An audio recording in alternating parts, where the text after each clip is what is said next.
तो गाइज, आज का हमारा वीडियो का टॉपिक होने वाला है the mysterious places on the earth. हाँ, धरती पे तो इतने ज़्यादा मिस्ट्री है जो कि कोई भी साइंटिस्ट तक अभी तक पता नहीं लग पाया। आज हम उसी का पर्दाफाश करने वाले हैं। जल्दी से लाइक का बटन दबाओ और सब्सक्राइब कर दो चैनल को।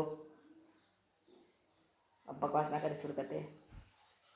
गांव जहां लोग कई कई दिनों तक सोते रहते हैं, एक ऐसी नदी जिसमें अगर कोई इंसान गलती से गिर जाए तो वो जिंदा ही उबल जाता है, और एक ऐसा झरना जहां से पानी नहीं बल्कि खून बहता है। अच्छा। ये सब जगहें ऐसी हैं जिन पर यकीन कर पाना काफी मुश्किल है, लेकिन हकीकत में ये सभी जगहें इस दुनिया में एग्जिस्ट करती हैं। हालांकि इनके अलावा भी हमारी दुनिया में कई ऐसी मिस्टीरियस जगहें मौजूद है जिनकी मिस्ट्रीज ने साइंटिस्ट और रिसर्चर्स की भी नींद उड़ा रखी है। और आज की इस वीडियो में हम कुछ ऐसी ही मिस्टीरियस प्लेसेस के बारे में जानेंगे, इसलिए वीडियो को पूरा एंड तक जरूर देखना। Number 7, Mount Roraima. ये तो वीडियो कैसी अमेजार, ओह माय गॉड, अचम्मे वाली होने वाली। तो शुरू करते हैं। मैं बोलना चाहता था अमेजिंग, पर मैंने क्या कह दिया, अमेजार। माइंड मट। में जानेंगे, इसलिए वीडियो को पूरा एंड तक जरूर देखना। हाँ, नंबर जानेंगे 7, जानेंगे। Mount Roraima. ये नजारा देखकर ऐसा लगता है जैसे पानी नहीं बल्कि बादलों के बीच में कोई आइलैंड बना हो, लेकिन हकीकत में ये वेनेजुएला में मौजूद एक पहाड़ है जिसे माउंट रोराइमा के नाम से जाना जाता है। ये पहाड़ दुनिया के सबसे अनोखे और आकर्षक नेचुरल वंडर्स में से एक है, जिसकी ऊंचाई 2810 मीटर है। दूसरे What? पहाड़ों के कंपैरिजन में माउंट रोरेमा का टॉप ऊपर से बिल्कुल फ्लैट है, और यहाँ से एक वाटरफॉल भी निकलता है जो कि दुनिया के सबसे ऊंचे वाटरफॉल्स में Are से you एक है।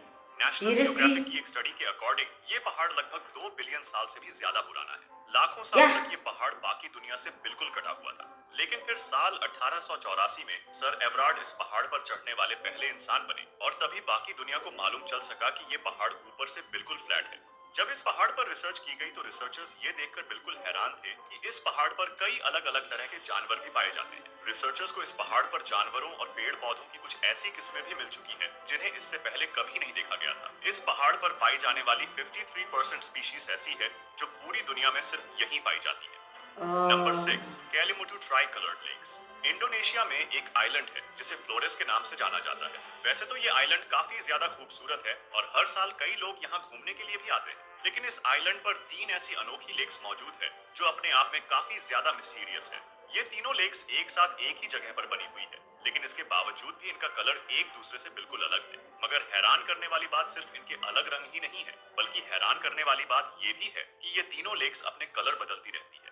ये क्या? लेक्स साल में 1 से लेकर 6 बार तक अपने रंग बदलती है, लेकिन आज तक कभी भी इन तीनों लेक्स का कलर एक जैसा नहीं देखा गया। फ्लोरेस आइलैंड पर जिस जगह ये लेक्स मौजूद है उसे कैलिमुटू नेशनल पार्क के नाम से जाना जाता है, और पार्क अथॉरिटीज का कहना है कि इन तीनों लेक्स के नीचे एक्टिव वॉल्केनो मौजूद है, और वॉल्केनो से जो गैसेस ओह, निकलती है वही शायद इन लेक्स के पानी के साथ केमिकल रिएक्शन करती है, अच्छा। जिसकी तो वजह से इन लेक्स का कलर बदलता रहता है। लेकिन कभी भी इन तीनों लेक्स का कलर एक जैसा क्यों नहीं हुआ, ये आज भी एक मिस्ट्री है। Number 5, boiling river. Amazon forest, जो कि हमारी दुनिया का सबसे बड़ा जंगल है। वैसे तो ये जंगल 8 देशों में फैला हुआ है, लेकिन इसके पेरू वाले इलाके में एक ऐसी नदी मौजूद है जिसका पानी हर वक्त उबलता रहता है। इस नदी को शनई आर यू टिप्टिका के नाम से सीरियस? जाना जाता है, और ये दुनिया की एकलौती बॉइलिंग रिवर है। 6.5 किलोमीटर लंबी इस रिवर के पानी का टेम्परेचर 90 से 100 डिग्री सेल्सियस तक होता है, जिसका साफ मतलब है कि अगर कोई भी जानवर या इंसान गलती से भी इस रिवर में गिर जाए तो वो जिंदा ही उबल जाएगा। इस रिवर को लंबे समय तक एक मिथ माना जाता था, लेकिन फिर पेरू के एक साइंटिस्ट आंद्रेस रूजो ने इस रिवर को ढूंढने का फैसला किया और साल 2011 में इसे अमेज़न फॉरेस्ट में ढूंढ निकाला। जब रूजो ने इस रिवर के पानी का टेम्परेचर लिया तो वो 86 डिग्री सेल्सियस था। लेकिन अब सवाल ये उठता है अच्छा। कि इस रिवर का पानी आखिर इतना गर्म कैसे है। तो अब एक रीजन तो ये हो सकता है कि इसके आसपास कोई एक्टिव वॉल्केनो मौजूद है जिसकी वजह से ये पानी गर्म होता है। लेकिन हैरान करने वाली बात यह है कि इस रिवर के करीब 400 माइल्स की दूरी तक कोई भी एक्टिव वॉल्केनो मौजूद नहीं है। क्या? अगर स्थानीय लोगों की माने तो याकुमामा नाम के एक विशाल सांप की आत्मा इस रिवर के पानी को गर्म करती है, लेकिन अगर साइंटिस्ट्स की माने तो इस रिवर का पानी फॉल्ट लाइंस यानी अर्थ की सरफेस पर जो क्रैक्स होते हैं उनके अंदर जाता है, गर्म होता है और फिर वापस सरफेस पर आ जाता है, अच्छा। और इसी की वजह से ये पानी इतना गर्म होता है। सरफेस पर जो क्रैक्स होते हैं उनके अंदर जाता है, गर्म होता है और फिर वापस सरफेस पर आ जाता है, और इसी की वजह से ये पानी इतना गर्म होता है। Number 4, crooked forest. जहां दुनिया में लगभग फॉरेस्ट। सभी पेड़ जमीन से ऊपर की तरफ सीधे उगते हैं, वहीं पोलैंड देश में एक ऐसा जंगल मौजूद है जहां पर सभी पेड़ अरे टेढ़े बाप रे उगते बाप, ये हैं। इस कैसा? जंगल को क्रूकेट फॉरेस्ट के नाम से जाना जाता है, जहां 400 से भी ज्यादा ऐसे पेड़ हैं जिनमें 90 डिग्री का एक टेढ़े उगते हैं। इस जंगल को टेढ़े पेड़, क्रूकेट फॉरेस्ट के नाम से जाना इसे तो जाता है, टेढ़े जहां पेड़ कहना 400 चाहिए। से भी ज्यादा ऐसे पेड़ हैं जिनमें 90 डिग्री का 400? एक शार्प बेंड देखने को मिलता है, लेकिन फिर अचानक से ये वापस मुड़ जाते हैं और सीधे उगने लगते हैं। और आखिर ऐसा हो कैसे सकता है? तो इन अजीब और अनोखे पेड़ों को लेकर कई थ्योरीज दी जाती हैं, जिनमें से एक थ्योरी के अकॉर्डिंग जब ये पेड़ छोटे थे तो ये भारी बर्फ के तूफान के अंदर दब गए थे, जिसकी वजह से ये ऐसे उगने लगे। वहीं दूसरी थ्योरी की माने तो इस इलाके में एक ग्रेविटेशनल पुल है, लेकिन एक और थ्योरी है जो ये कहती है कि इन्हें ऐसा उगाने के लिए इंसानों ने ही इन पेड़ों के साथ छेड़छाड़ की है, ताकि उन्हें नाव और फर्नीचर वगैरह बनाने के लिए ऐसी मुड़ी हुई लकड़ियां मिल पाएं। और इन पेड़ों की ऐसी शेप के लिए इसी क्या? थ्योरी को ही सबसे सही एक्सप्लेनेशन माना जाता है। हाँ, ये नंबर थ्योरी 3, कितना द अच्छा है। Sleeping city of कलाची।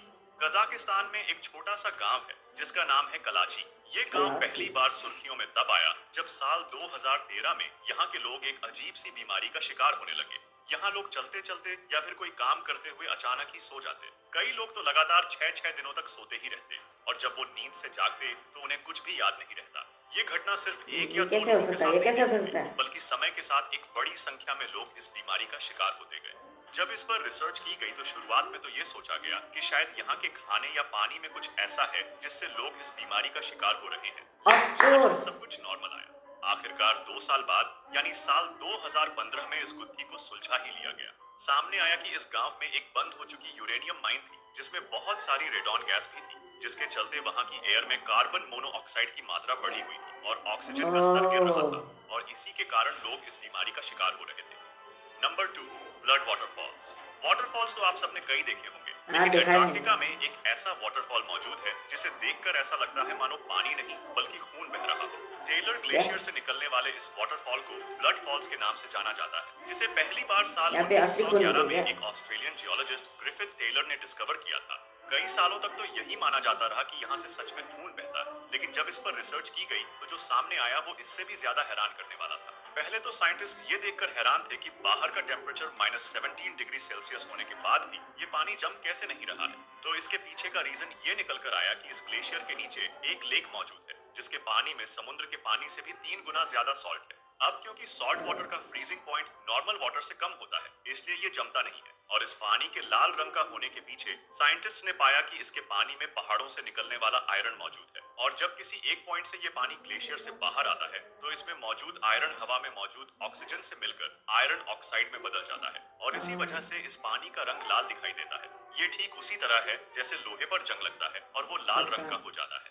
नंबर 1, दरवाजा गैस क्रेटर। तुर्कमेनिस्तान के गर्म काराकोरम डेजर्ट में एक ऐसा गड्ढा मौजूद है जहां बीते 50 सालों से लगातार आग जल रही है। क्या? 100 फीट गहरे इस गड्ढे को दरवाजा गैस क्रेटर या फिर डोर टू हेल यानी नर्क का दरवाजा कहा जाता है। चाहे बारिश हो या फिर कोई तूफान ही क्यों ना आ जाए, ये आग 24 घंटे हमेशा यूं ही जलती रहती है। क्या? लेकिन अब सवाल ये उठता है कि ये आग यहाँ लगी कैसे। दरअसल साल 1971 में सोवियत जियोलॉजिस्ट का एक ग्रुप काराकोरम डेजर्ट में कच्चे तेल की खोज कर रहा था। तभी एक जगह पर खुदाई के दौरान वहां की जमीन ढह गई और वहां एक बड़ा सा गड्ढा बन गया। अचानक उस गड्ढे में से बहुत ज्यादा मात्रा में मीथेन गैस बाहर निकलने लगी। अब क्योंकि मीथेन गैस खतरनाक होती है और इसका एटमॉस्फेयर में मिलने का खतरा था, इसलिए इसे रोकने के लिए उन जियोलॉजिस्ट ने इस गड्ढे में आग लगा दी। उनका मानना था कि कुछ ही हफ्तों में ये गैस खत्म हो जाएगी और आग अपने आप बुझ जाएगी। लेकिन कुछ हफ्तों की एक्सपेक्टेड आग आज भी जल रही है और हर साल इस जगह को देखने के लिए 10,000 से भी ज्यादा लोग यहाँ आते हैं। Oh my और God. ये थी दुनिया की कुछ सबसे मिस्टीरियस प्लेसेस। अगर वीडियो पसंद आई हो तो प्लीज वीडियो को लाइक और चैनल को हाँ, तो इसी बात पे भी मेरे लाइक और सब्सक्राइब कर दो जल्दी से। मेरा सब्सक्राइबर बहुत ही धीमा हुआ है, तुम लोग देखते भी आते हो, जल्दी से करो यार। तो इसी बात पे तुम लोगों को दूसरे वीडियो में मिलता हूँ, तब तक के लिए बोलो bye bye, see you, tata again.